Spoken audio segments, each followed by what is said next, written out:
Who has believed our message? And to whom has the arm of the Lord been revealed?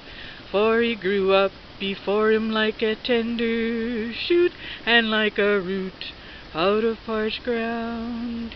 He has no stately form or majesty, that we should look upon him, nor appearance that we should be attracted to him.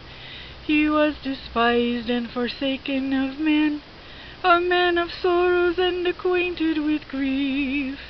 And like one from whom men hide their face, he was despised, and we did not esteem him.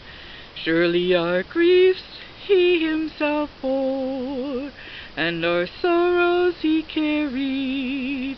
Yet we ourselves esteemed him stricken, smitten of God, and afflicted.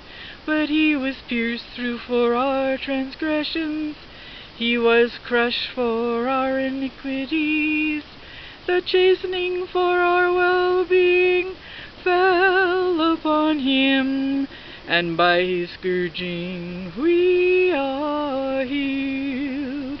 All of us like sheep have gone astray, each of us has turned to his own way.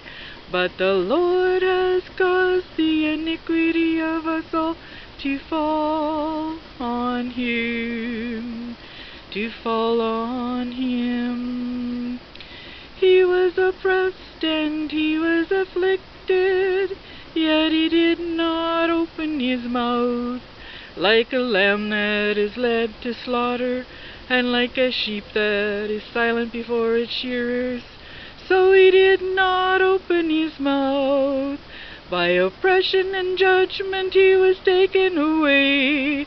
And as for his generation, who considered that he was cut off out of the land of the living for the transgression of my people, to whom the stroke was due, to whom the stroke was due.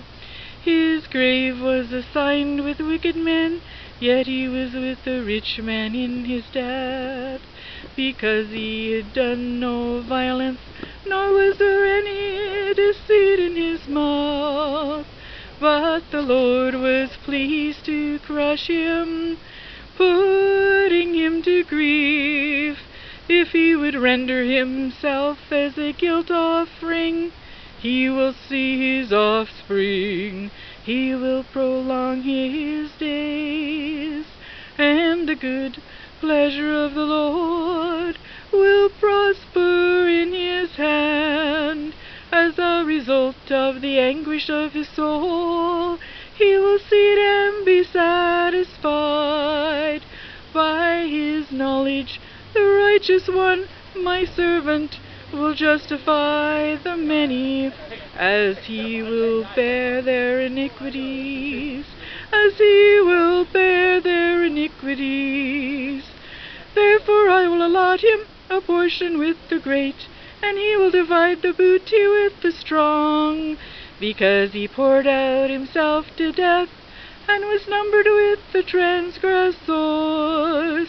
Yet he himself bore the sin of many, and interceded for the transgressors. He poured out himself to death. Isaiah 50.